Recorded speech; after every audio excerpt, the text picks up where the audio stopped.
Oke. Kami ada kawasan hutan yang dikuasai. Dari kawasan dikuasai, saya tambah sengaja. Saya pasang plang, ini adalah kawasan hutan negara yang dikelola oleh perhutani. Padahal itu sudah ada sertifikatnya. Nah, saya tantang, saya pasangi plang.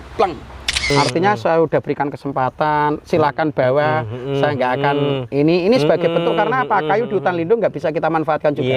Silakan saya berikan ruang, silakan bawa kalau mau dibawa. Tapi kalau nggak, kalau tidak segera dibongkar gubuknya, maka akan saya bakar. Tapi kemarin ada berita di koran dan apa itu? Yang masalah ontran-ontran dengan di demo itu. Oh, keren. Iya tuh. Pirang truk Mas? Pirang truk kuwi? Telung truk. Dan artinya untuk menjadikan Anda menjadi seperti ini, tentunya ada orang yang nun sewu berjasa. Kira-kira bisa disebut siapa sih orang yang berjasa menjadikan Bapak Mukhlisin menjadi seperti ini? Ibu saya. Oke. Jadi merinding Mas.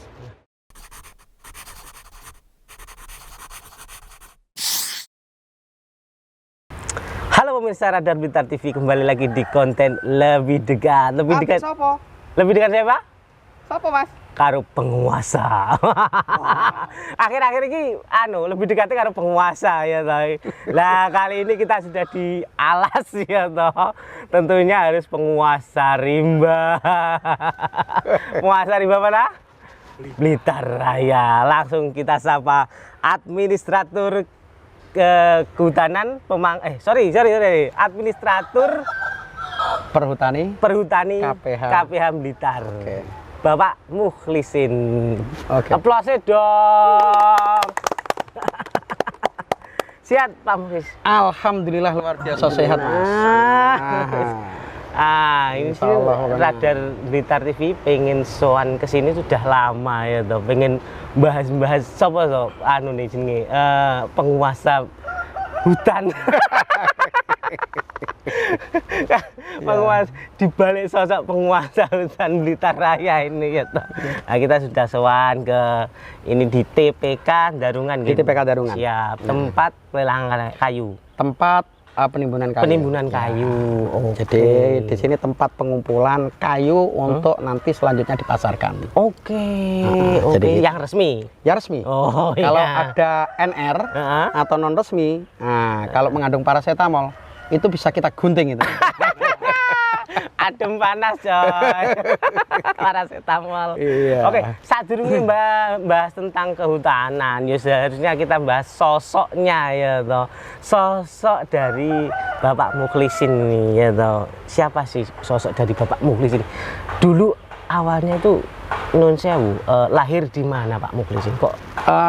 Kalau saya sebenarnya itu dari lingkungan saya bukan lingkungan hutan Mas, atau bukan hidup yang ada berinteraksi dengan hutan. Saya lahir di salah satu desa perbatasan antara Tuban dengan Bojonegoro, yaitu tepatnya Desa Mojo Agung, Kecamatan Soko, Kabupaten Tuban. Kota itu? Desa Kluthuk. Ya, juga sudah ada hutan-hutannya itu? Tidak ada hutannya, cuma wilayah saya itu memang pertanian agraris. Jadi di sana ada pertanian karena dekat dengan Bengawan Solo. Perbatasan Bojonegoro dengan Tuban. Saya lahir 43 tahun yang lalu. Jadi gitu. Wes tuwa iki Mas. Munduri tuwa iki. Siap. Usia produktif jadi. Amin ya toh. Siap. Tapi bukan genset loh ya. Iya toh. Terus pendidikannya. Jadi gini. Kok tiba-tiba nyasar di hutan kan? Yes. Saya itu SD, SMP saya di sana. Terus selanjutnya di Tuban. Terus selanjutnya saya untuk SMA-nya saya tidak SMA, melainkan saya STM Negeri Bojonegoro. Jurusan? STM Negeri Bojonegoro. Mesin otomotif loh. Iya kan? Jadi kan agak itu karena apa? Cita-cita saya dari 3 bersaudara laki-laki, bapak saya itu asli tani, jadi mengelola lahan sawahnya sendiri untuk bagaimana menghidupi keluarga kan gitu ya. Sehingga basicnya asli tani. Sehingga pada saat masa kecil saya sing jenenge angon wedhus ngarit itu tak alami. Biasa angon sapi itu tak alami. Jadi kan gitu ya sampai dengan itu. Tujuan saya STM saat itu, cita-cita saya setelah saya lulus STM, saya ada di itu bengkel, terus selanjutnya saya buka bengkel. Cita-citanya. Bahkan dulu nggak punya cita-cita yang namanya kepengen kuliah, enggak ada. Karena maunya itu ya itu tadi. Siap. Tapi Allah itu berkehendak lain. Oke. Pada saat saya pernah kerja di Unilever, jadi setelah saya lulus, Tahun berapa itu, Dan? saya 97-98 lulus, kan gitu kan. Berangkat ke Sidoarjo, ada di satu komputer sambil saya ngelamar di salah satu anak perusahaan Unilever. Ya kan, saya jadi itu di anak perusahaan Unilever sudah sekitar 2 tahun. Terus selanjutnya orang tua saya berharap mosok arepe terus dogone pabrik. Jadi waktu itu orang melihat identik pabrik itu tidak punya masa depan cerah kan itu enggak ya, berjenjang karirnya. Nah, kan gitu ya. Khawatir ini dan lain sebagainya. Padahal saat itu secara ini bahkan sudah di atas UMR rata-rata. Yes. Tapi Darjo. karena keinginan orang tua yang luar biasa itu tadi, selanjutnya ada yang namanya honorer di perhutani. Saya diminta untuk ikut daftar dengan ijazah STM saya. Kan nggak nyambung honorer. Terus selanjutnya karena saat itu honorer di perhutani saya keterima tahun 2003 kalau nggak salah. Itu nun sewu, perhutani mana, Dan? Perhutani KPH Pasuruan. KPH Pasuruan. Nah, kan gitu ya. Pasuruan, tapi di Kota Malang. Oke, siap. Kantor KPH Pasuruan di Kota Malang. Oke, nah, wilayahnya gitu. di Pasuruan. Wilayahnya Pasuruan. Oke, ya. Pertama kali, jadi pada saat honorer, saat itu saya karena masuk di perhutani, maka selanjutnya saya itu punya pikiran, karena ini sudah masuk, harapan orang tua seperti itu, maka saya harus banting haluan untuk mendalami terkait dengan ilmu kehutanan. Maka selanjutnya saya kuliah S1 Kehutanan di Institut Pertanian Malang di Malang, Fakultas Kehutanan. Jadi honorarium, honorer, freelance lah bahasanya. Nyambi ya, nyambi kuliah atau kuliah nyambi honorer? Kuliahnya saya sambi dengan freelance. Karena saat itu saya katakan tidak tenaga organik perhutani. Jadi masih ekstensi lah, ekstensi lah. Jadi bukan tenaga organiknya perhutani. Saat itu nangani terkait dengan bagaimana masalah pembinaan usaha kecil dan koperasi. Jadi saya itu memang saat itu lahir freelance di perhutani saat itu, atau istilahnya dulu OS atau tenaga borong atau apapun istilahnya. Dulu itu sebagai itu tadi. Masih ingat pertama nih biyen ngerjaane apa gitu. Jadi saat itu pertama yang saya lakukan saat itu kan tahun 2021, 2001, 2002. Itu ada paradigma baru perhutani, yaitu pengelolaan hutan melibatkan masyarakat. Itu ada regulasi baru, ada yang namanya program PHBM. Saya itu ingat, ini bukan bagian saya, tapi saya itu kan suka baca, suka ini dan lain sebagainya. Berliterasi. Saya senang baca aturan itu. Bahkan akhirnya seorang yang namanya notabene bukan karyawan tetap, selanjutnya karena penguasaan saya terhadap materi SK itu, saya ingat SK 001 terkait dengan berbagi hasil hutan kayu, terus SK PHBM tentang SK PHBM tahun 2001 itu, saya ingat di situ saya diminta untuk bagaimana mensosialisasikan PHBM itu kepada masyarakat, bahkan mengedukasi kepada para pejabat. Di KPH Pasuruan ada KRPH, ada Pak Asper, ada ini. Cara ngitung bagi hasil seperti apa, dan padahal itu saya freelance. Padahal honorer atau ekstensi. Kok dipercaya? Ya, karena saat itu ADM-nya, ADM-nya nganggap saya ini yang paham, ini yang mau belajar, padahal di situ ada staf khusus yang nangani padahal. Tapi karena saat itu karena saya itu tidak membatasi diri, saya diperintah untuk apa? Yang penting itu hal baik itu saya lakukan. Dan itu yang namanya dinamikanya keren. Bahasanya tantangan dari ini iri lah. Jadi dari teman-teman itu ada. Ada internal kan gitu ya. Gesekan. Selanjutnya waktu itu kan saya sambil kuliah itu kuliah sambil kerja. Lulus 2005. Terus selanjutnya di perhutani ada membuka rekrutmen tahun 2007. Organik. Sarjana.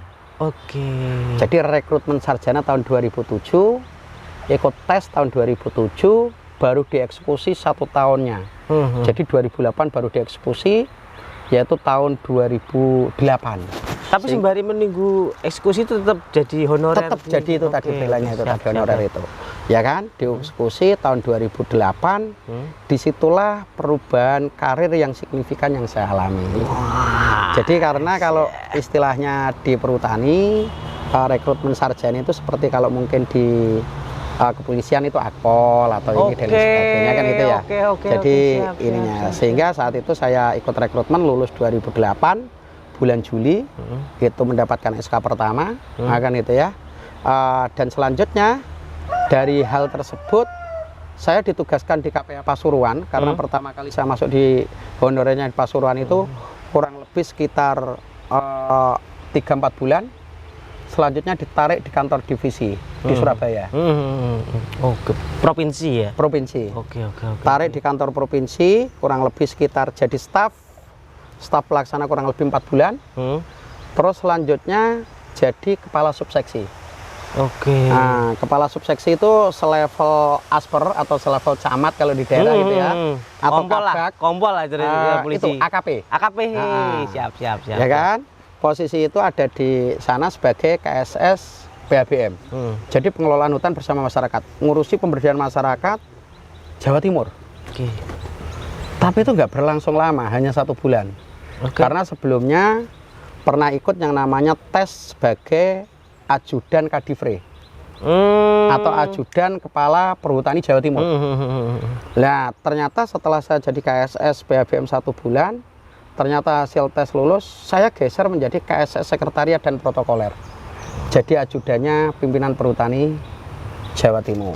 Dan artinya waktu 2007-2008 itu jenengan daftarnya kan perwira ya, perwira nih kehutanan ya.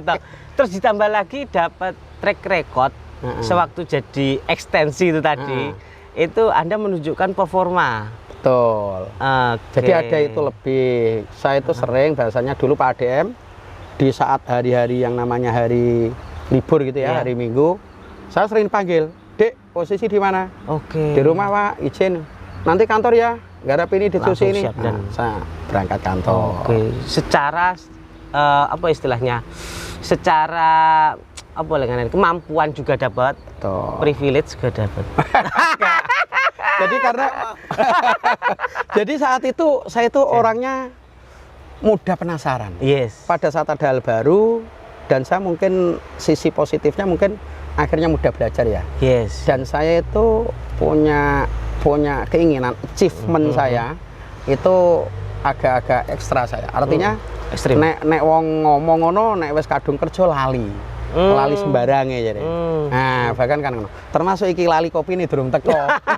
Kan ngono. Tapi mari ngene, engko kopine teko ya. Jadi gitu. Jadi tahun 2000 setelah saya jadi ajudan, disitulah metamorfosa. Artinya metamorfosa itu apa? Saya jadi ajudan pimpinan perhutani Jawa Timur, ketemu dengan Menteri Kehutanan, ketemu ini.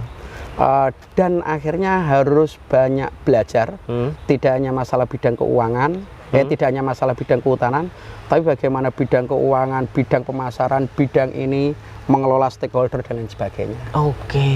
Itu momentum yang luar biasa yang menjadikan saya itu untuk bisa akhirnya berkarir di perhutani. Secara internal secara eksternal juga. Jadi itu. Terus akhirnya setelah 1 tahun jadi ajudan, saya ingat dari pimpinan Kadifre saat itu, pimpinan perhutani Jawa Timur, "Dek, ojo suwe-suwe melo aku." Waktunya ke lapangan. Rambu-rambu ya. Waktunya ke lapangan. Selama ini Anda itu jarang pulang, kasihan keluarga.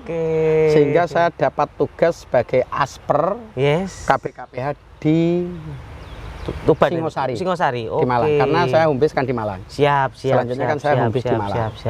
Saya di Singosari kurang lebih di sana 2 tahunan. Jadi tahun 2010 sampai dengan 2012 bulan September. Selama 2 tahun di sana, pada saat awal tahun di sana ada hal pesan beliaunya. BKPH Singosari adalah salah satu BKPH produsen getah yang selama ini kinerjanya nomor 5 terjelek dari bawah. Jadi saat itu BKPH dengan kinerja getah terjelek, getah pinus. Nah, pengolahan pinus atau produsen. Jadi mengut getah pinus. Artinya dari 53 sampai saya itu ingat 53 BKPH seperhutani Jawa Timur itu peringkat 48. Jadi itu Singosari. Dan pesan beliaunya, "Dek, Awakmu dadi aspor, saya ingat bulan 10 jadi aspor kan itu. Sorry, bulan 7 jadi aspor dan selanjutnya itu hadir datang itu posisi nomor 5 dari bawah. Dan selanjutnya apa? Selanjutnya di akhir tahun alhamdulillah. Jadi saya petakan pada saat saya masuk di sana bulan Juli itu saya masuk, saya petakan. Maka yang terjadi itu apa?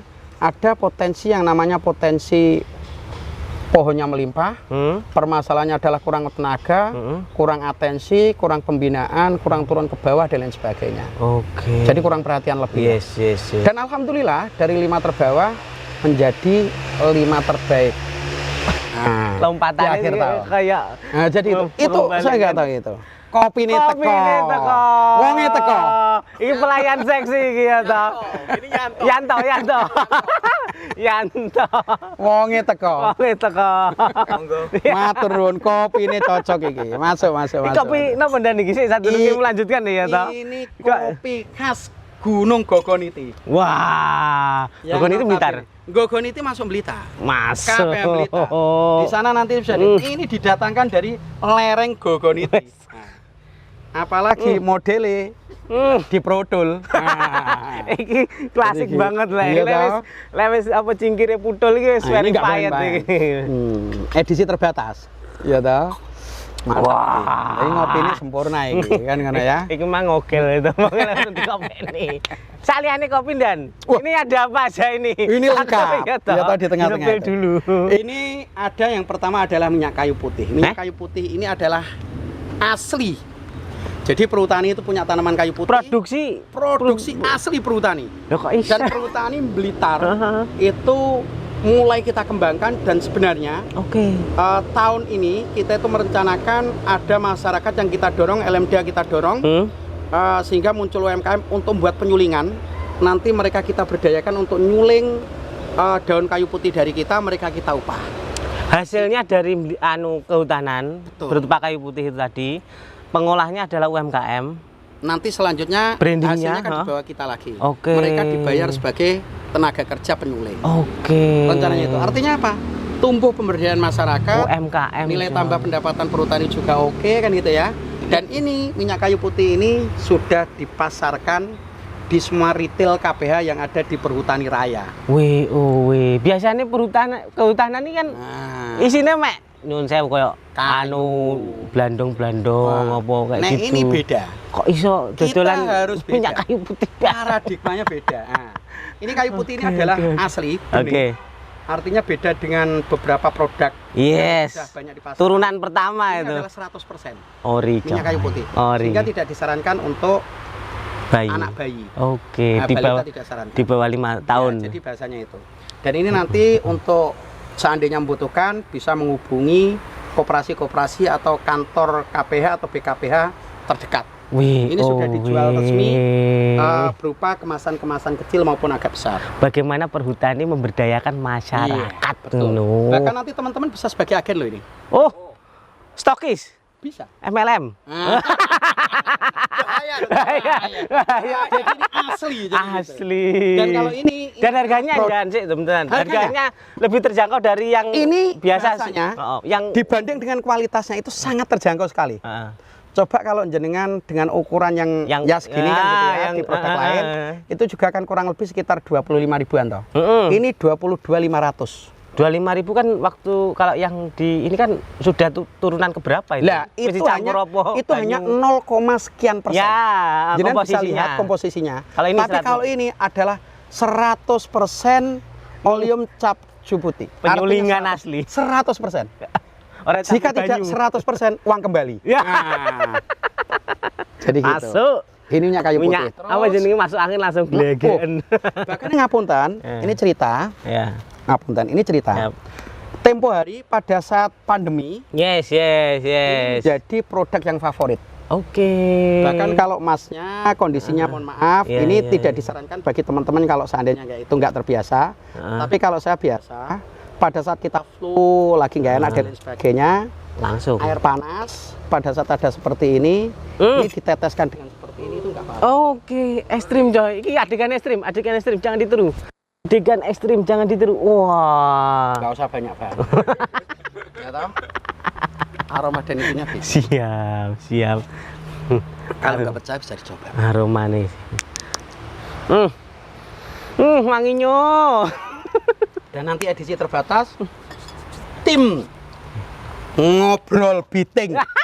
Lebih dekat dah. Iya, Iki- toh. iki programnya ditoke. Salah. Mergo orang dikene kalsar jenenge Kabiro Iya, kan. Kabiro Blitar. Nah, Kabiro itu nanti Blitar, oke. bisa mencoba Minyak kayu putih, Terus ini habis ada itu madu. ada madu. Madu ini adalah produk dari masyarakat sekitar hutan yang kita edukasi bagaimana mereka itu bisa untuk beternak lebah madu, dan selanjutnya kita kemas, kita itukan sebagai kita untuk itu dengan internal, artinya kita dengan stakeholder, Oke. stake ini dan lain sebagainya. Tapi next ini sebenarnya sudah ada PIRT dan lain sebagainya. Ini dipasarkan juga yang ada di koperasi KPH.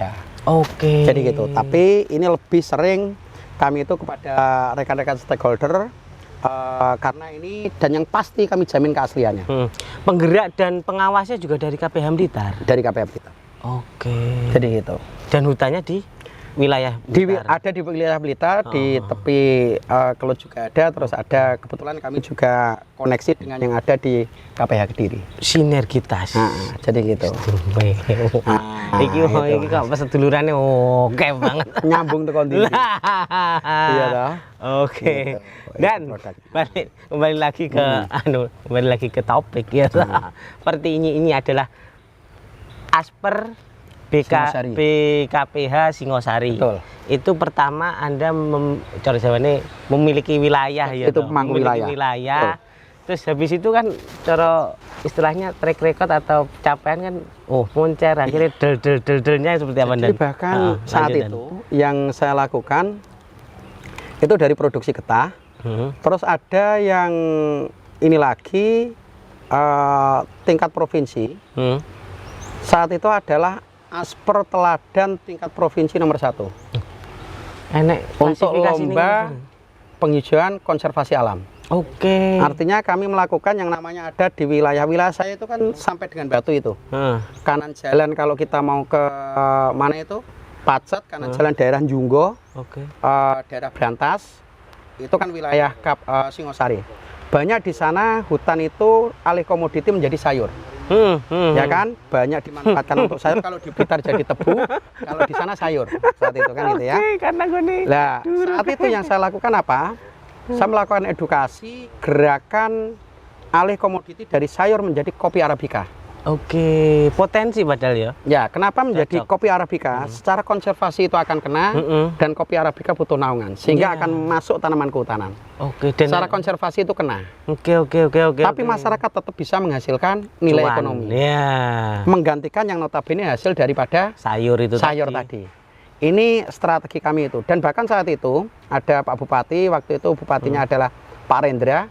Mereka beliaunya melakukan kunjungan, cek bagaimana itu di bawah tegakan-tegakan itu ada kita konversi menjadi kopi Arabica dari sayur. Oke. Dari upaya-upaya itu tadi, termasuk bagaimana itu kinerja, pemberdayaan masyarakat dan lain sebagainya, saat itu menjadi lomba PKA penghijauan konservasi alam Jawa Timur juara 1, terus selanjutnya mengikuti nasional akhirnya juara 3. Waktu Asper Singosari. Nah, setelah juara 3 itu dapat kesempatan silaturahim di Kementerian LHK, ikut rapat paripurna 17 Agustus, ikut makan malam bersama Presiden dan kabinetnya. 2000 Waktu itu era Pak SBY tahun 2012. 2012. Oke. Nah, 2012 Pak SBY. Menterinya Pak. Menterinya waktu itu Bapak Zulkifli Hasan. Oke. Nah, jadi gitu. Jadi penghargaan diberikan waktu itu makan malam dengan Presiden dan lain sebagainya. Dan besok paginya tanggal 17 kita diundang sebagai undangan kehormatan waktu itu di Istana Negara untuk upacara 17-an. Yes. Nah, jadi gitu, para teladan Capaiannya. nasional. Nah, kan gitu. Terus. Setelah itu, ternyata setelah menuntaskan di sana 2 tahun dengan seperti itu, saya diminta untuk repair BKPH lagi. Tukang dandan Iya. ya toh. Kan cita-cita apa dari awal kan memang Iya. otomotif tuh. Nah, Tukang jadi dandan, ya kan? Wah, yuk bener juga Lah ya. iya. Tukang dandan. Reparasi. Gara-gara gue ya. Barang rusak. Tapi iki hutan. Iya. Setelah itu saya di Dongko. Dongko itu salah satu kecamatan di Trenggalek. Trenggalek, oke. Ya toh? Oke. Di sana itu Ndongko, waktu mau ke Ndongko saja itu mobil saya itu harus ganti klaker itu karena jalannya hancur. Di Ndongko Mas, hal yang sama kami lakukan, kinerja getahnya itu tertinggal, tanamannya hancur, masalah tenurial luar biasa, kawasan disertifikatkan dan lain sebagainya. Tapi itu tantangan bagi kami. Nah, habis dari BKPH Singosari ke Ndongko dengan berbagai masalahnya. Betul. Yes. Ya toh. Kembali lagi tukang dandan Tukang tadi. dandan-dandan. Mungkin ya itu tadi, saya terinspirasi diingatkan ini. Kesalahan karena saya SMA, nggak SMA tapi STM. Akhirnya dandan-dandan. Ternyata Terjawab ada ini. garis imajinernya ya. Betul, Mas. Oke. Pripun dan kondisi Ndongko waktu itu bagaimana Dana yo? Saat itu saya masuk Ndongko. Ndongko itu diantara 9 BKPH produsen kita yang ada di Kediri. Ndongko itu nomor terakhir. Oh, itu wilayahnya Kediri. Wilayahnya KPH Kediri. Ya kan? Saya di sana dengan target getah saat itu asperan itu kurang lebih sekitar 1.300-an 1.300 ton per tahun. Kinerjanya nomor terakhir. Tanaman rusak. 1.700 hektar tanaman itu nggak jadi. Tanahnya berarti. Faktor berbagai macam. Bahkan asper sebelumnya akhirnya nah masalah lah. Oke. Nah, kan gitu ya. Terus konflik tenurial. Oke. Jadi kawasan hutan dikuasai. Yes. Bahkan muncul sertifikat. Oke. Nah kan gitu ya. Itu Ndongko. Saya masuk Ndongko, yang namanya Ndongko itu tahun bulan tepatnya itu adalah tanggal 8 bulan 9 tahun 2012. Oh, si eleng ya. Nah, jadi gitu. Siap. Tanggal 8. Jadi pertama kali saya serah terima fisik, saya langsung datang ke sana. Saya kumpulkan jajaran dari permasalahan-permasalahan itu saya petakan kan gitu ya, singkatnya dari bagaimana materialnya, bagaimana metodenya, bagaimana manusianya, dari mana aspek-aspek pendukung ininya dan lain sebagainya. Dari pemetaan saya pertama terkait dengan masalah getah, saya itu ingat dia tahun 2012 itu hanya diminta untuk mencapai getah kurang lebih sekitar udah tercapai 90 sekian persen, udah oke. 90 sekian persen targetnya. Tapi awalnya berapa? Awalnya saat itu ketinggalan dari NPS. Kalau nggak salah waktu itu capaiannya kurang lebih sekitar baru 60-an persen. Jadi ketinggalan banget. Padahal udah bulan 9. 30% loh coy. Jadi ketinggalan banget. Nah dari hal tersebut justru saya memaparkan cita-citanya. Saya tidak hanya 92 atau 93% keinginan dari itu. Bahkan saya minta 120%. 102%. 102% anak Jadi dua. harus di atas 100%. Oke. Bahkan saya saat itu tantang. Bener itu, lu bener Pak. Tapi dengan catatan. Apa catatannya? Saya tolong disupport A, B, C, D. Yes. Oke, saya cukupi. Yes. Dulunya gitu. Dan dengan teamwork yang luar biasa, alhamdulillah Allah kabulkan cita-cita itu. Saya tercapai 101,9. 101,9. Sama dengan 102 kan gitu ya. Proyeksi ini 102 itu. 0,01. Iya. Jadi gapnya 0,01 kan. Yes. Itu kita. Oke. Terus selanjutnya tahun kedua itu waktu itu kan saya bulan 9. Berarti bulan 9 2012. Yes. Tahun 2013 di KPH Kediri itu buat yang namanya KPH Kediri Award. Yang namanya nanti yang dilombakan tanda kutip adalah nanti itu capaiannya akan ada BKPH atau asper terbaik. Level bidangnya? KPH. Semua bidang. Oh, semua bidang. Jadi, overall, oke.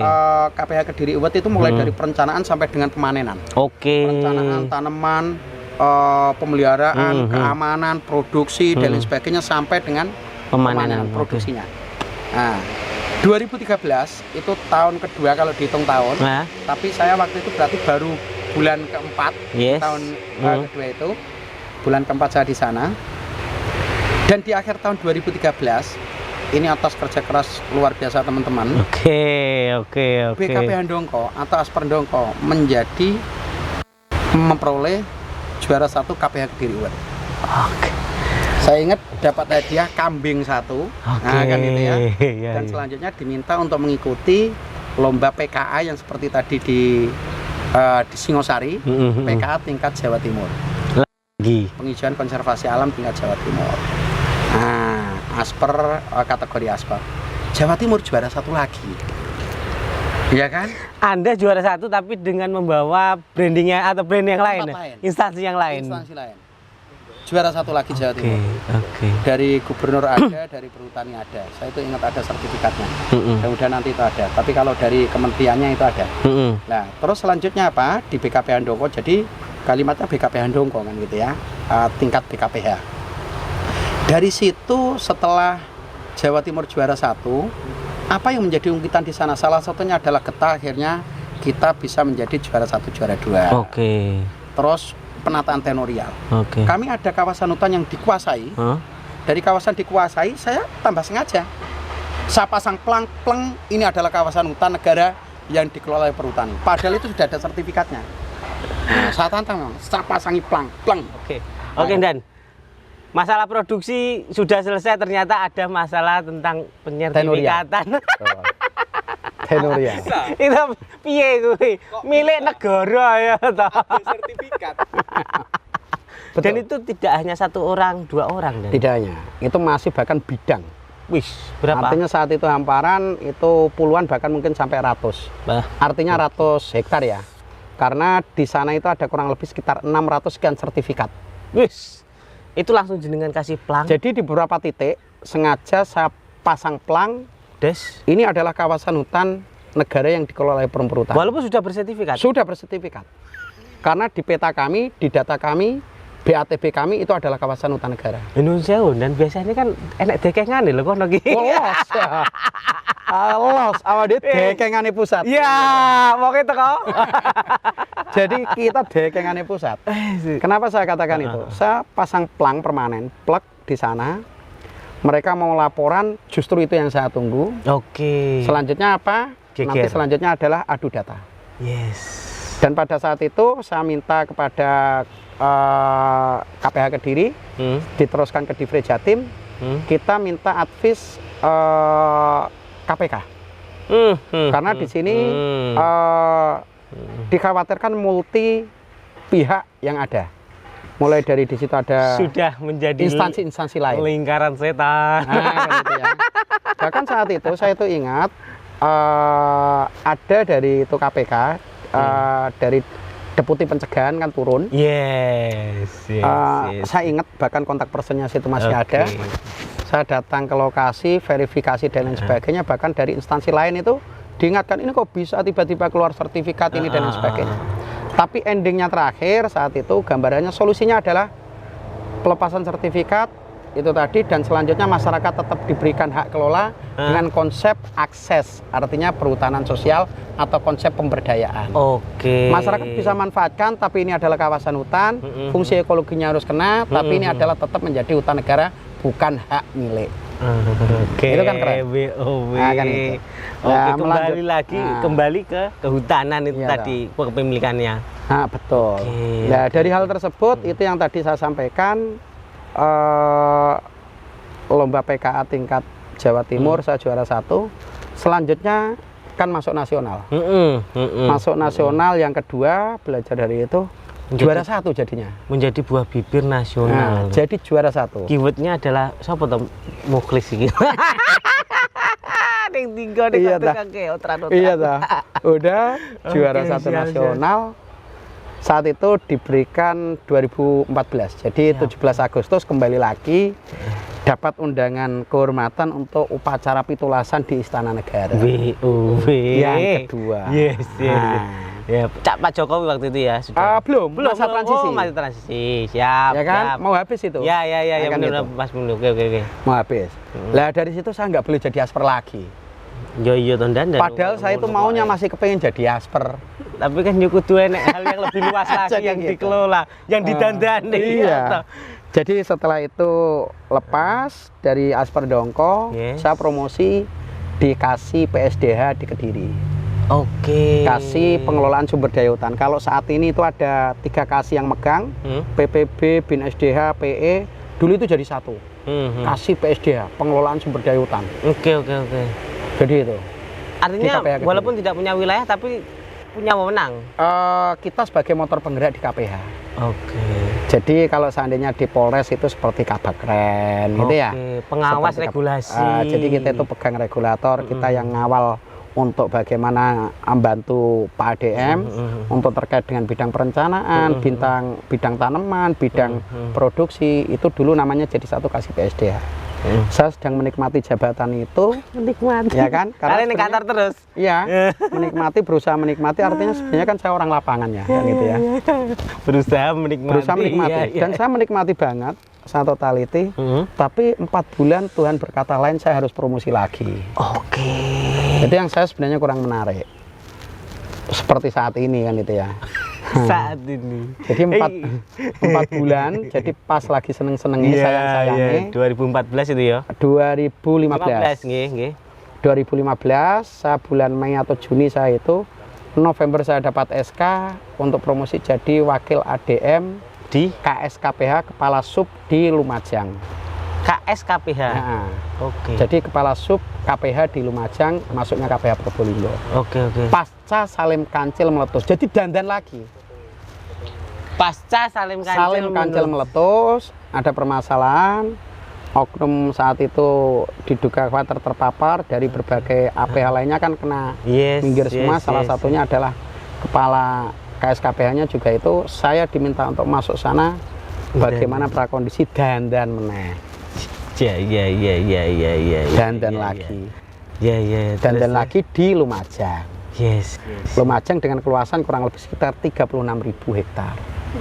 Oke. Salim Kancil tuntas. Salim Kancil itu kan sudah proses sidang. Ya. Saya Pengawal melakukannya. ini, Dan. Jadi saya proses itu tadi sampai yang namanya proses prakondisi kan gitu ya. Artinya proses prakondisi itu bagaimana nata pemberdayaan masyarakat, bagaimana nata hutannya, bagaimana nata perilaku masyarakat. Bahkan ada upaya masif perusakan kawasan itu ada. Masalah tambang dong. Iya, kalau untuk waktu itu Salim Kancil masalah tambang. Tapi Lumajang di sana ada yang namanya saat itu yang ekstrim kami lakukan. Bahkan kami sampai dilaporkan ke nasional kan gitu ya. Malah dilaporkan. Laporkan nasional karena mungkin saya terlalu ekstrim ya.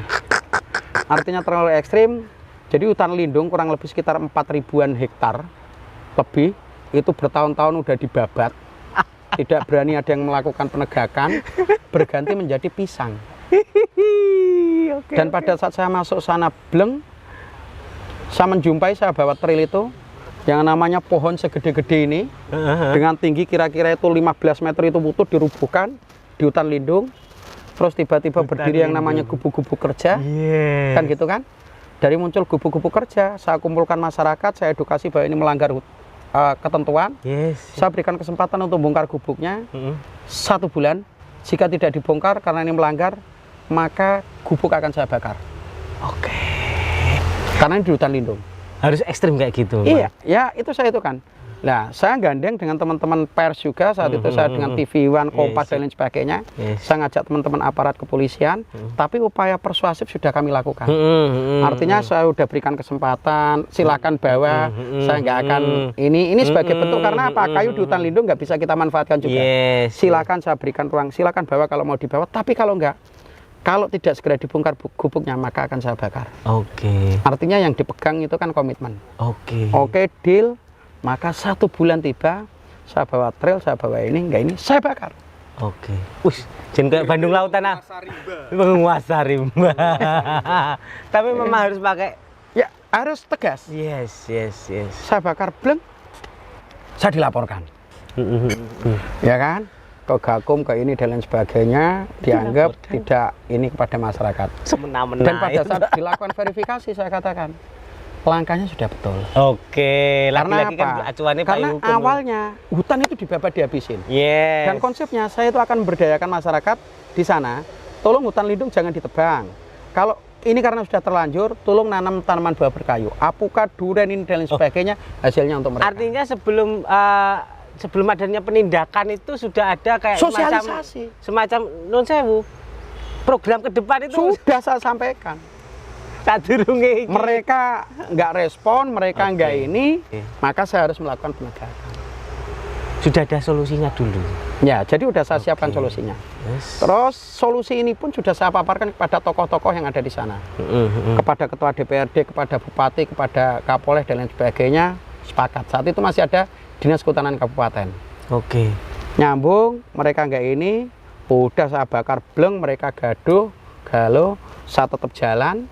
Bahkan saya sempat diancam mau dijadikan korban seperti Salim Kancil Jilid 2 via WA. Masya Allah. Nah itu di WA saya. Iya. Oleh oknum masyarakat di WA bleng, saya katakan pada saat saya niatkan saya berangkat ke Lumajang menerima tugas ini, saya sudah tetapkan jika Allah berkehendak mengambil nyawa saya di Lumajang, itu udah saya niatkan, saya ikhlaskan.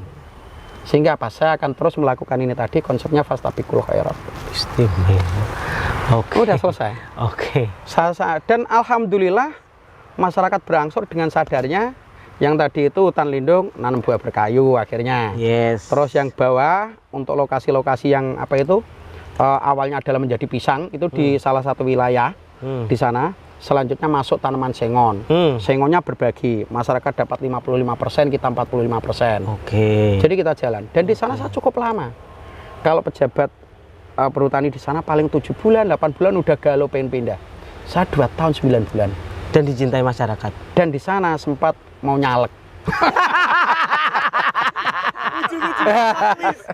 Lumajang dapil ya. Iya, karena apa? Saya didorong oleh dulur kami, oleh itu untuk ini. Dan tapi saat itu kembali lagi saya harus izin sama ibu saya, karena saya masih kurang 18 tahun. Siap.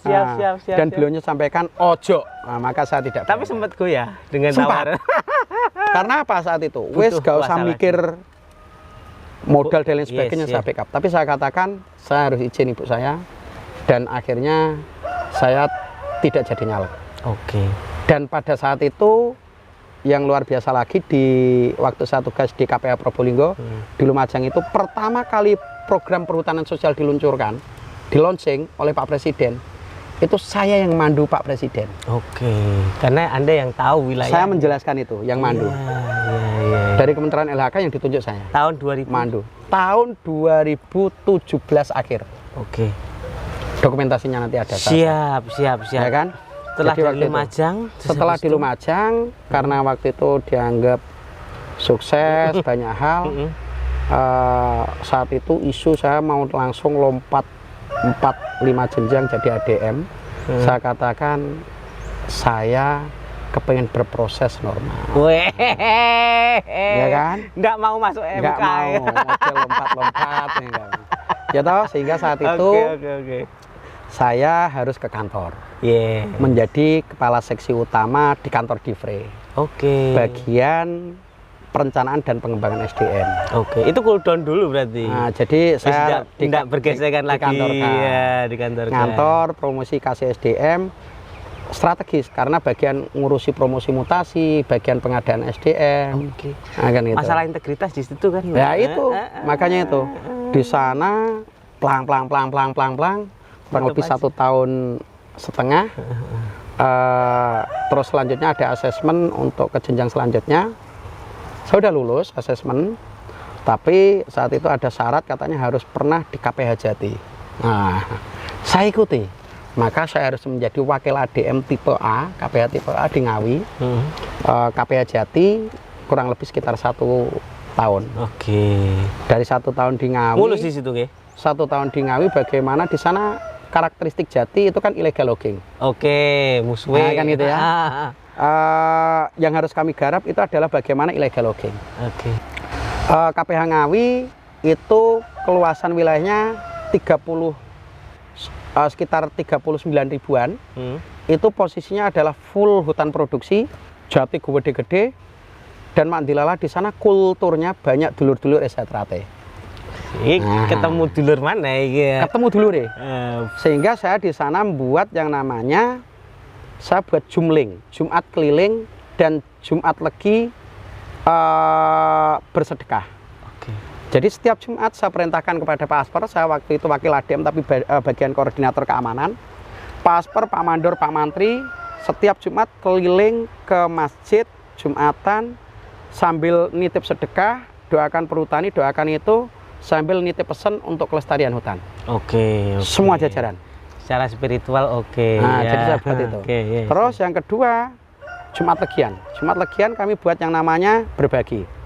Jadi kami keliling di pos-pos PTM sekitar hutan. Di sana kami ngundang dulur-dulur Esya dan dulur-dulur Esya yang ada di perhutani. Saja kita berdiskusi terkait dengan bagaimana Esya, bagaimana pemberdayaan masyarakat, dan kita lakukan santunan yatim. Itu mengajak dulur Esya ke arah yang baik. Santunan yatim, santunan yatim dari yatim sekitar. Sumber dananya dari mana? Saya edarkan kotak, siapa yang itu terkumpul contoh 2 juta, 1,5 juta, maka itu untuk bulan selanjutnya. Terus seperti itu, dan itu wah viralnya kemana-mana. Artinya dampaknya, ternyata ada gerakan itu, program itu. Korkamnya, pimpinannya perhutani bagian keamanan, duluri dewe rek, wong iki, sehingga mereka mohon maaf, sehingga panane mungkin para pelaku mandilalah oknum dari ini, ojo rek, ada pelaku ini yang mengetahui, kami tahu dan lain sebagainya, sehingga angka gangguan keamanan turun drastis. Illegal logging. Dan bahkan saat itu saya itu pernah nangkap ada oknum dulur Esya sendiri, oknum pejabat waktu itu, saya tangkap dan saya proses, saya cek, saya verifikasi kayunya hasil illegal logging atau tidak. Siap. Walaupun itu dengan tekanan politis. Saya kandangkan dulu hampir 1 hari, saya cek tunggaknya, benar ada tunggak bahwa itu bukan dari kawasan hutan, baru saya lepaskan. Itu saya baru dapat 2 hari di KPH Ngawi. Walaupun nyun sewu oknum dulur tetap saya itu kan. For your information nih, Pak Adem adalah malah floweran. Ya toh. Jadi itu. Itu gambarannya. Lepas 1 tahun di sana, ada beberapa ungkitan yang luar biasa tadi, mulai termasuk bagaimana saat itu saya membuat terobosan kayu putih, bagaimana disuling sendiri pemberdayaan masyarakat karena sudah ada tanaman kayu putih. Dan itu yang ngungkit pendapatan KPH Ngawi yang rencananya minus 6 miliar, hanya minus 1 miliar. Nah itu. Jadi itu yang menjadikan, jadi kita mampu ngerus minus 4 miliar. Siap. Nah dari situ Allah berkehendak, saya promosinya langsung ADM. ADM di Jombang. Seharusnya itu seharusnya mungkin harus KPHW, harus ke ini, tapi enggak, saya langsung ke ADM. Siap. Dari itu dapat amanah ADM di Jombang. Di Jombang ada permasalahan apa lagi? Di Jombang itu adalah salah satu KPH dengan kinerja keuangan minus 18 miliar per tahun. Ayo permasalahan nih. Jadi gitu. Minus 18 miliar per tahun. Siap. Artinya kalau perusahaan swasta itu udah ambiar lah. Ya sudah. Tapi karena kan saling itu, karena konsepnya apa? Degradasi sumber daya hutan parah. Itu saya ingat salah satunya itu. Terus selanjutnya apa? Buat yang namanya kami membuat inovasi, kami menerima tantangan, perhutani membuat inovasi bukan seperti tebu liar ini, agroforestry tebu mandiri. Agroforestry tebu mandiri. Artinya kita memberikan percontohan, ini loh saja nih nandur tebu yang bener, ono tanaman kehutanan, ono tebu nih.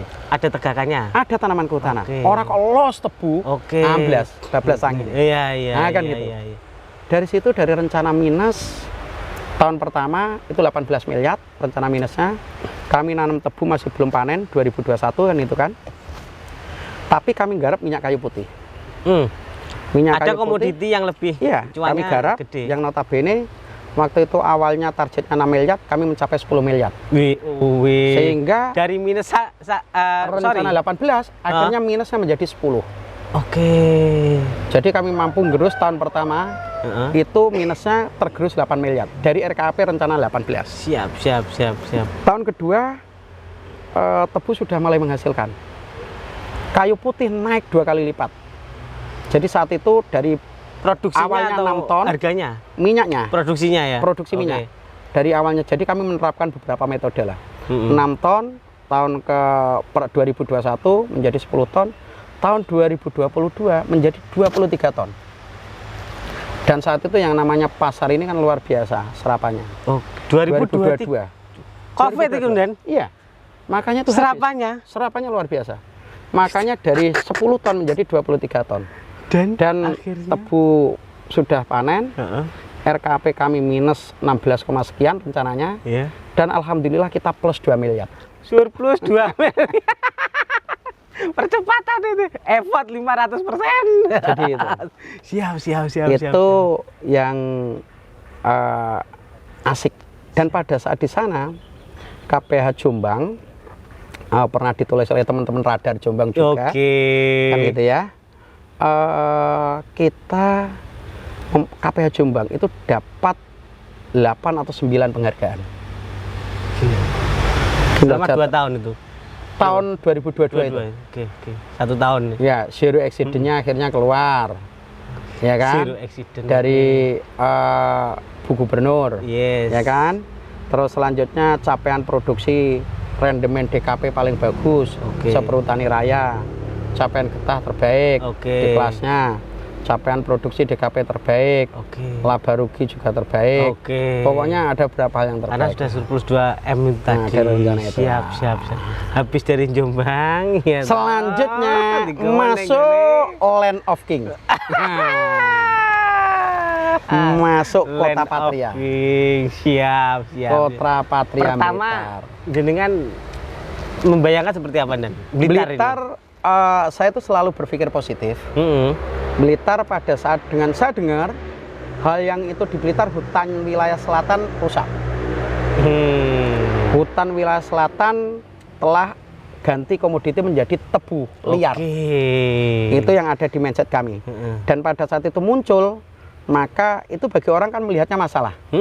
Tapi saya melihatnya adalah dari sisi berkah. Nah, kan gitu ya. Artinya bagaimana apa? cara mengkonversinya? Nah, kan pola pikir kita. Saya masuk, ingat itu tanggal 2 Mei saya masuk sini. 2023. Tanggal 4 kalau nggak salah, saya dapat undangan halal bihalal dari tokoh gerakan masyarakat perhutanan sosial. Dulur saya Mas Trianto. Calon DPD RI. Pak Tri itu kan sering demo-demo. Betul.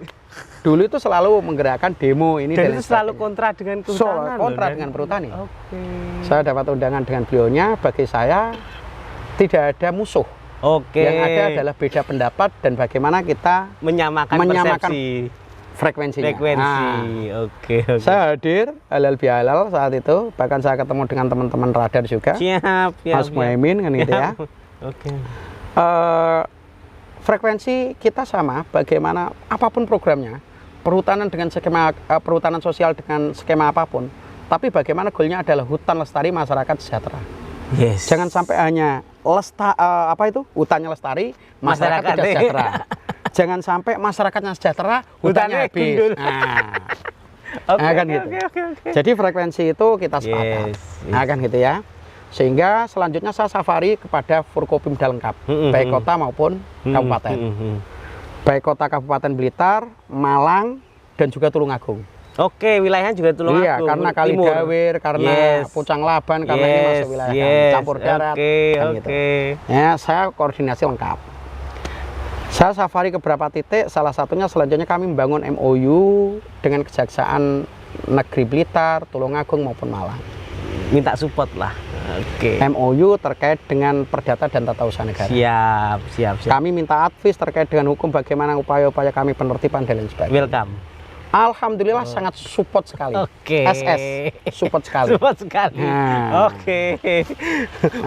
Dan itu tapi kemarin ada berita di koran dan. Apa itu? Yang masalah ontran-ontran dengan di demo itu. Keren. Iya tuh. Pirang truk Mas? Pirang truk kuwi? Telung truk. Itu silaturahmi apa demo to, Dan? IJ-nya itu 5.000. Enggak tahu ya. Hei, datangnya 3 truk. Enggak apa-apa atau gimmick kan. Jadi gini. Itu perusahaan apa tuh? Jadi gini. Dari kacamata upaya kami untuk pertama dengan adanya yang namanya penanaman tebu secara non prosedural atau bahasa gampang liar itu tadi, maka di situ itu ada potensi kerugian banyak aspek. Aspek ekologi, Lodoyo setiap tahun banjir. Bahkan 2022 ada banjir besar, betul? Oktober, saya ingat sebelum masuk sini. Itu dari mana? Setelah kami masuk sini, saya petakan total ada 11.600 sekian kawasan hutan terkonversi menjadi tebu. Mulai dari wilayah Kaliparis sampai dengan Pucang Laban. Dan dari 11.600, 10.000 di hutan produksi, yang 1.500-an ada di hutan lindung dan produksi KPS, kawasan perlindungan setempat. untuk fungsi perlindungan. Ya, Sehingga apa upaya kami? Pertama untuk mengembalikan ekologinya. yes. Hutan lindung dan hutan KPS untuk KPS, maka harus tidak boleh untuk tebu lagi, Yes. tapi ganti dengan tadi tanaman buah berkayu. Jadi ada Kopi. mangga, Hah? pete, Oke. apukat, Oke. nangka yang cocok apa sirsat Oke, atau oke. nangka Belanda atau apa, yang nanti buahnya untuk masyarakat silahkan. Secara konservasi mereka akan berfungsi secara ekologi. Kan keren toh? Keren banget. Nah kan gitu ya. Itu lah. Alhamdulillah, insya Allah. Lah, sehingga apa? Kami melakukan yang namanya bedah masalah hukumnya dan lain sebagainya dengan kejaksaan. Sedangkan yang hutan produksi, di sini ada yang namanya hak negara, yaitu pendapatan negara bukan pajak Oke. dari hasil tebu itu tadi Yes. yang tidak masuk ke negara, Oke. karena itu proses Kebocoran ilegal. negara. Karena ilegal. Karena kita tidak bisa mungut, karena tidak ada Hitam di perjanjian atas kerjasama. putih. Bahkan bahasane tebu liar itu atau tebu non prosedural itu ibarat bocah pacaran wis kadung meteng tapi rung duwe surat nikah. Kecelakaan. Wis kadung ngono isine tapi rung duwe surat nikah. Sehingga mau nyekolahne anake nek wis duwe anak arep ngurus akte enggak bisa. Yes, yes. Saya menganalogkan itu mudah itu. Sehingga apa tahapan saya bedah, saya konsultasi dengan kejaksaan, kajian hukumnya seperti apa, maka itu harus ditertibkan. Bahkan sebelum bagaimana ada penyampaian pendapat di muka umum, di depan kantor atau unjuk rasa, saat itu kami melakukan yang namanya tahapan dan komunikasi. Kami sosialisasi kepada masyarakat keliling, dan saya sendiri yang menyampaikan materi. Door to door. Kelompok Oke. di beberapa titik. Oke. Bersama rekan kejaksaan serta aparat lainnya. Dan tentunya dengan bahasa masyarakat. Betul, Nah. dengan cara kami. 1 action. Halo pemirsa Radar Blitar TV, kembali lagi di konten lebih dekat. Ambek sopo? Lebih dekat siapa? Sopo, Mas? Karo penguasa. Wah. Akhir-akhir ini lebih dekatnya karo penguasa ya toh. Nah, kali ini kita sudah di alas ya toh. Tentunya harus penguasa rimba. Penguasa rimba mana? Blitar Raya. Ya, langsung kita sapa administratur kehutanan administratur perhutani KPH Blitar, Bapak Mukhlisin. Aplause dong. Sehat Pak Mukhlis? Alhamdulillah luar biasa sehat, Mas. Ini sih Radar Blitar TV pengen soan kesini udah lama ya tuh, pengen bahas siapa tuh nih sini penguasa hutan. Penguasa dibalik sosok penguasa hutan Blitar Raya ini ya tuh. Nah, kita sudah soan ke ini di TPK Darungan. Di TPK Darungan. Ya, tempat pelelangan kayu. Tempat penimbunan kayu. Penimbunan kayu. Jadi di sini tempat pengumpulan kayu untuk nanti selanjutnya dipasarkan. Oke. Jadi yang resmi. Ya resmi. Oh, Kalau iya. ada NR Hah? atau non resmi, nah kalau mengandung paracetamol itu bisa kita gunting itu. Nah, Adem panas coy.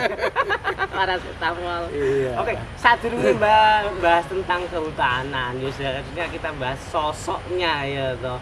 Sosok dari Bapak Mukhlisin ya toh. Siapa sih sosok dari Bapak Mukhlisin? Dulu awalnya tuh Indonesia lahir di mana? Kalau saya sebenarnya itu dari lingkungan saya bukan lingkungan hutan, Mas. Bukan hidup yang ada berinteraksi dengan hutan. Saya lahir di salah satu desa perbatasan antara Tuban dengan Bojonegoro, yaitu tepatnya Desa Mojo Agung, Kecamatan Soko, Kabupaten Tuban. Kota itu nih. Desa Kultuk. Ya, toh, Juga desa tidak ada Kultuk. hutan-hutan itu. Tidak ada hutannya, Tidak ada. cuma wilayah saya itu memang pertanian agraris. Oke. Jadi di sana ada pertanian karena dekat dengan Bengawan Solo. Oke. Perbatasan Oke. Bojonegoro dengan Tuban. Terus, Saya lahir 43 tahun yang lalu. Wis tuwa iki, Mas. Oke. Munduri tuwa iki. Siap. Usia produktif jadi. Nah, amin ya toh. Siap. Tapi bukan genset loh ya. Iya toh. Terus pendidikannya. Jadi gini. Moro-moro nggih. Kok tiba-tiba nyasar di hutan kan? Yes. Saya itu SD, SMP saya di sana. Di Terus Tuban selanjutnya gitu. di Tuban. Terus selanjutnya saya untuk SMA-nya saya tidak SMA, melainkan saya STM Negeri Bojonegoro. WOW Nah. STM. STM Negeri Bojonegoro. Mesin otomotif. Loh. Iya kan? Jadi kan ada itu karena apa? Cita-cita saya dari 3 bersaudara laki-laki, bapak saya itu asli tani, jadi mengelola lahan sawahnya sendiri untuk bagaimana menghidupi keluarga kan gitu ya. Sehingga basicnya asli tani. Sehingga pada saat masa kecil saya sing jenenge angon wedhus ngarit itu tak alami. Biasa. Angon gitu. sapi itu tak alami. Jadi kan gitu ya sampai dengan itu. Tujuan saya STM saat itu cita-cita saya setelah saya lulus STM saya ada di itu bengkel terus selanjutnya saya buka bengkel. Cita-citanya. Bahkan dulu nggak punya cita-cita yang namanya kepengen kuliah, enggak ada. Karena maunya itu ya itu tadi. Tapi Allah itu berkehendak lain. Pada saat saya pernah kerja di Unilever, jadi setelah saya lulus, Tahun berapa itu? saya 97-98 lulus kan gitu kan. Berangkat ke Sidoarjo, ada di satu komputer sambil saya ngelamar di salah satu anak perusahaan Unilever. Ya kan, saya jadi itu di anak perusahaan Unilever sudah sekitar 2 tahun. Terus selanjutnya orang tua saya berharap moso arepet terus diogone pabrik. Jadi waktu itu orang melihat identik pabrik itu tidak punya masa depan cerah kan gitu ya. Berjenjang karirnya. Nah kan gitu ya, Oke. khawatir ini dan lain. Padahal saat itu secara ini bahkan sudah di atas poin rata-rata. Yes. Tapi Sidoarjo. karena keinginan orang tua yang luar biasa itu tadi, selanjutnya ada yang namanya honorer di perhutani. Saya diminta untuk ikut daftar dengan ijazah STM saya. Saya kan nggak nyambung honorer. Terus selanjutnya karena saat itu honorer di perhutani saya keterima tahun 2003 kalau nggak salah. Itu jauh. Perhutani mana tuh? Perhutani KPH Pasuruan. KPH Pasuruan. Nah, kan gitu Tuban ya. Pasuruan. Pasuruan, tapi di Kota Malang. Oke. siap. Kantor KPH Pasuruan di Kota Malang. Oke. Nah, jadi kan Wilayahnya gitu. di Pasuruan. Wilayahnya Pasuruan. Oke. Ya. Pertama kali, jadi pada saat honorer saat itu saya karena masuk di perhutani, maka selanjutnya saya itu punya pikiran karena ini sudah masuk harapan orang tua seperti itu, maka saya harus banting haluan untuk mendalami terkait dengan ilmu kehutanan. Oke. Maka selanjutnya saya kuliah S1 Kehutanan di Institut Pertanian Malang di Malang, Fakultas Kehutanan. Jadi honorarium. Honorer, Honorer. freelance lah bahasanya. Nyambi ya, nyambi kuliah atau kuliah nyambi honorer? Kuliahnya saya sambi dengan freelance. Freelance Karena itu, saat itu oke. saya katakan tidak tenaga organik perhutani. Oke. Jadi masih ekstensi belum lah, tenaga. jadi Nah, ekstensi Jadi lah. bukan tenaga organiknya perhutani, saat itu nangani terkait dengan bagaimana masalah pembinaan usaha kecil dan koperasi. Oke.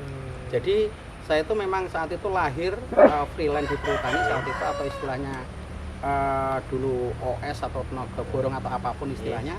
Dulu itu sebagai itu tadi. Masih ingat pertamanya ini kerjaan apa? Jadi saat itu pertama yang saya lakukan saat itu kan tahun 2021, Yes. 2001, 2002 itu ada paradigma baru perhutani yaitu pengelolaan hutan melibatkan masyarakat. Itu ada regulasi baru, ada yang namanya program PHBM. Saya itu ingat, ini bukan bagian saya, tapi saya itu kan suka baca, suka ini dan lain sebagainya. Berliterasi. Saya, ya toh, Iya, saya senang baca aturan itu. Bahkan akhirnya seorang yang namanya notabene bukan karyawan tetap, selanjutnya karena penguasaan saya terhadap materi SK itu, saya ingat SK 001 terkait dengan berbagi hasil hutan kayu, terus SK PHBM tentang SK PHBM tahun 2001 itu, saya ingat di situ saya diminta untuk bagaimana mensosialisasikan PHBM itu kepada masyarakat, bahkan mengedukasi kepada para pejabat. Di KPH Pasuruan ada KRPH, ada Pak Aspar, ada ini. Cara ngitung bagi hasil seperti apa dan padahal itu saya bilang. Padahal honorer atau Honorer. ekstensi. Nah. Kok dipercaya? Ya, karena menganggap karena saat itu ADM-nya anggap saya ini yang paham, ini yang mau belajar, padahal di situ ada staf khusus yang nangani padahal. Tapi karena saat itu karena saya itu tidak membatasi diri, saya diperintah untuk apa? Yang penting itu hal baik itu saya lakukan. Dan itu yang namanya dinamikanya keren. Bahasanya tantangan dari ini irilah. Ya. Jadi dari teman-teman itu ada. Ada internal. Nah, kan gitu ya. Gesekan. Nah, selanjutnya waktu itu kan saya sambil kuliah itu Yes, yes, atau yes. kuliah sambil kerja. Ya, ya, ya. Lulus 2005, Yes. terus selanjutnya di perhutani ada membuka rekrutmen tahun 2007. Oke, organik. Sarjana. Oke. Jadi rekrutmen sarjana tahun 2007, ikut tes tahun 2007, baru dieksekusi 1 tahunnya. Jadi 2008 baru dieksekusi, yaitu tahun 2008. Tapi sembari menunggu eksekusi tetap jadi honorer. Tetap jadi itu tadi Oke. bilangnya honorer itu. Ya kan, dieksekusi tahun 2008, disitulah perubahan karir yang signifikan yang saya alami. Jadi karena kalau istilahnya di perhutani, rekrutmen sarjana itu seperti kalau mungkin di kepolisian itu atpol atau Oke, ya kan gitu ya. oke. Jadi sehingga saat itu saya ikut rekrutmen lulus 2008 bulan Juli itu mendapatkan SK pertama akan itu ya. Dan selanjutnya dari hal tersebut saya ditugaskan di KPH Pasuruan karena pertama kali saya masuk di honorernya Pasuruan itu kurang lebih sekitar 3-4 bulan. Selanjutnya ditarik di kantor divisi di Surabaya. Provinsi ya. Provinsi. Tarik di kantor provinsi kurang lebih sekitar jadi staf pelaksana kurang lebih 4 bulan. Terus selanjutnya jadi kepala subseksi. Nah, kepala subseksi itu selevel asper atau selevel camat kalau di daerah gitu ya. Atau kabak. Kompol lah Itu AKP. AKP. Nah. Siap. Ya kan? Posisi itu ada di sana sebagai KSS BHBM. Jadi pengelolaan hutan bersama masyarakat, ngurusi pemberdayaan masyarakat Jawa Timur. Tapi itu nggak berlangsung lama, hanya 1 bulan. Karena sebelumnya pernah ikut yang namanya tes sebagai ajudan Kadifre atau ajudan kepala perhutani Jawa Timur. Nah, ternyata setelah saya jadi KSS BHBM 1 bulan, ternyata hasil tes lulus, saya geser menjadi KSS Sekretariat dan Protokoler.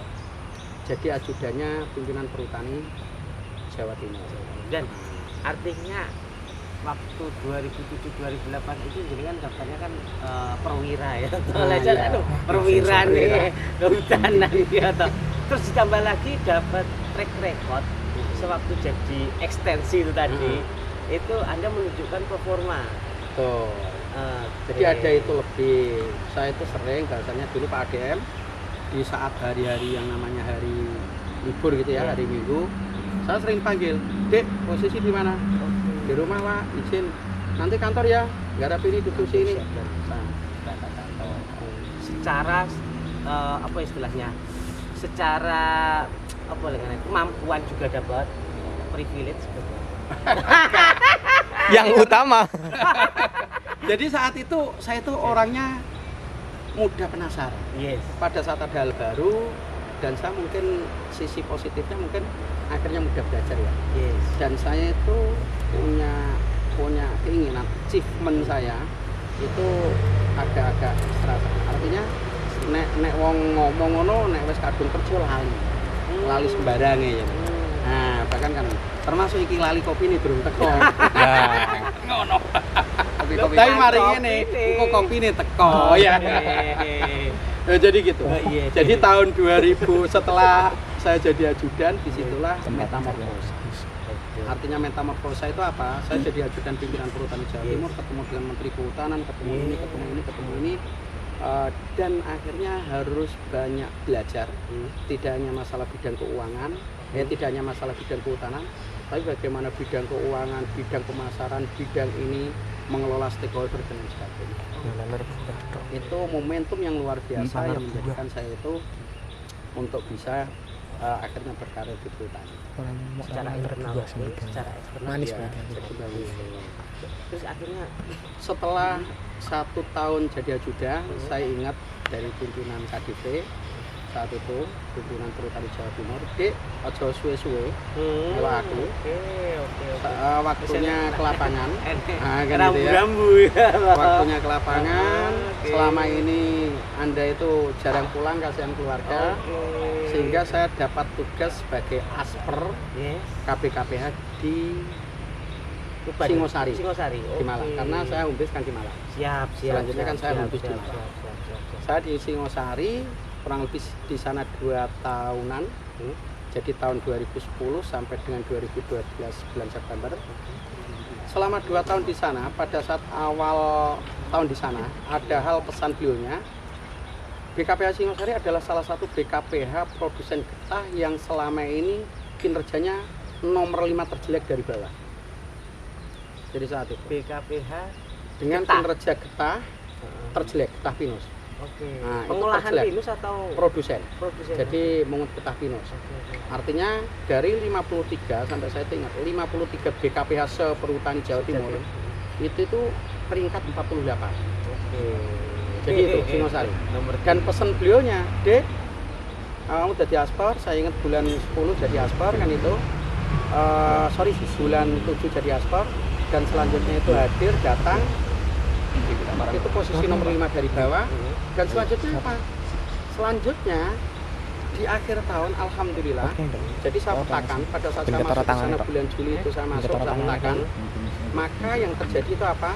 Ada potensi yang namanya potensi pohonnya melimpah.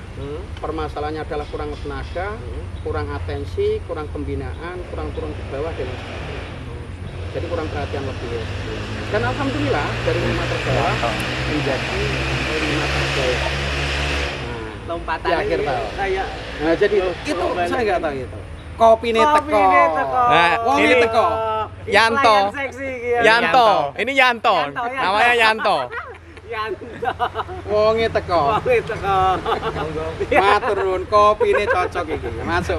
Kopi napa ndan iki sik sadurunge melanjutkan ya toh. Ini kopi khas Gunung Gogoniti. Wah, Yang notabene Gogoniti masuk Blitar. Kape yang Blitar. Di sana nanti bisa ini didatangkan dari lereng Gogoniti. Dan artinya untuk menjadikan Anda menjadi seperti ini tentunya ada orang yang nun sewu berjasa. Kira-kira bisa disebut siapa sih orang yang berjasa menjadikan Bapak Mukhlisin menjadi seperti ini? Ibu saya. Oke. Jadi merinding Mas. Tepatnya ibu saya atau lebih itu adalah orang tua saya. Bapak ibu saya asli Tani. Bapak saya waktu tempat saya itu kan desa. Untuk berangkat sekolah harus yang namanya kalau hujan jalannya becek, saya itu jalan 7 kilo. Sepeda ontel saya untuk SMP itu dipanggul oleh bapak saya. Wah, Kira-kira kalau saat itu bapak saya tidak dengan luar biasanya itu, mungkin saya juga tidak bisa seperti ini. Satu, pengorbanan baik materi, fisik dan lain sebagainya. Apalagi desa itu waktu itu saya katakan desa sana adalah sangat tertinggal. Wong sekolah SMP, SMA itu jarang lah. SD selesai kan itu ya. upaya Bapak. Sehingga orang tua saya itu punya pikiran anakku aja sampai koyo aku mung dadi petani sing biasa saja. Walaupun bapak saya nggarap tani cukup untuk bisa menghidupi keluarga dengan ini kan gitu ya. Jadi itu petani nggarap sawahnya sendiri. Satu itu. Yang kedua, ibu saya itu selalu bagaimana kepingin membahagiakan bapak ibu saya. Kalau kira-kira anak muda dulu itu duit-duit akeh, tuku kendaraan baru dan lain sebagainya.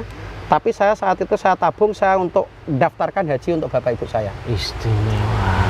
Bukan untuk saya duluan, padahal saya udah punya keluarga, tapi bapak ibu saya. Walaupun bapak ibu saya saja nih dengan jual satu bidang tanah bisa untuk berangkat, tapi beliaunya nggak mau, kepingin mewariskan kepada anaknya, tapi saya nabung untuk bagaimana beliaunya bisa berangkat haji. Itu bakti saya dan itu kalau dibanding dengan bagaimana pengorbanannya nggak ada seberapa. Artinya dan yang luar biasa lagi setiap saat nek ibu menghentikan apa saya taat. Artinya mulai saya pulang. Dan ibu selalu berdoa, saya minta doa, ada hal apapun itu saya sampaikan. Bu, aku oleh ini, saya akan ini dan lain sebagainya. Iya, saya doakan ini dan lain sebagainya. Dan saat ini saya umur 40 tahun kemarin saya jadi ADM kan itu ya. Itu ibu itu padahal nggak tahu jenjang jabatan ADM itu apa? ADM apa itu nggak tahu. Tapi beliaunya itu nyeplos gitu ya. Le tak dongan awakmu yang segera jadi ADM. Ya mungkin beliaunya itu dengar cerita pimpinan itu KPA kan gitu ya, jadi ADM. Dan saat ini mungkin beliaunya menyebut salah satu jabatan itu di perhutani gitu. Le tak dongano itu dan lain sebagainya. Muga-muga setiap contoh 2 hari sekali atau sehari sekali saya telepon, beliaunya selalu mudah-mudahan anakmu sehat, diparingi gampang nyambut gawe dan lain sebagainya. Oke. Jadi bagi saya pusaka yang luar biasa itu adalah ibu saya. Oke. Dan yang tidak kalah penting pasti keluarga kan gitu ya. Yes. Bagaimana anak istri itu support, mendukung, bahkan akhirnya rela untuk tidak ikut menemani karena harus stay di tempat kan gitu ya. Sehingga kami tetap berkarir untuk melaksanakan tugas. Tapi yang luar biasa pasti orang tua, dan yang luar biasa lagi tadi doa dari ibu saya atau malaikat katon. Dan ada pesan yang sampai saat ini jenengan menjadikan atau wejangan yang jenengan jadikan pegangan. Nyambut gawe sing bener dan jujur. Sesimpel Itu pesan beliaunya. Nyambut gawe maknanya? sing bener sing jujur. Artinya bener itu adalah sesuai dengan regulasi, aturan ini dan lain sebagainya, dan integritas menjadi utama. Itu yang selalu saya tekankan, sehingga apa, pada saat saya bener, siapapun apapun saya tabrak. Oke. Itu prinsip saya. Los. Gak wedi karo Selama- iku selama itu bener. Restunya. Pegangan saya itu tadi. Jadi contoh siapapun saya nggak wedi. Bahasane, oh wong gede ora cilik ora kurang bakal, gede ora luwih bakal. Artinya semuanya punya itu. Istimewa. Jadi gitu. Oke. Mungkin gitu. Pemirsa Radar Blitar TV, karena ini hawanya dingin dan waktunya madang, gitu. Nah. Luwe, gitu. Kita ada di alas. Betul. Gitu. Dan kita waktunya maem. Nanti Dengan- ya toh habis ini kita bisa menikmati, ini adalah nasi bungkus godong jati Yes. khas produk sekitar hutan di wilayah Blitar. Yes. Ya kan? Pas Bungkusnya sadar godong. nanti kita bisa lanjut diskusi lagi. Siap. Kayaknya Langsung ngomongin kita ya. madang. Nanti gitu ya. Dan jangan lupa like, subscribe, dan komen di YouTube Radar Blitar TV bersama ADM KPH Blitar untuk periode yang 2023. Iya. Kalau yang nanti menjadi ADM KPH Banyuwangi Barat. Banyuwangi Barat, Bapak Mukhlisin. Sampai jumpa, madang sik lur. Madang dulu. Oke, terima kasih dulur-dulur. Ciao. Sehat, sukses, berkah untuk kita semua. Amin. Assalamualaikum warahmatullahi wabarakatuh.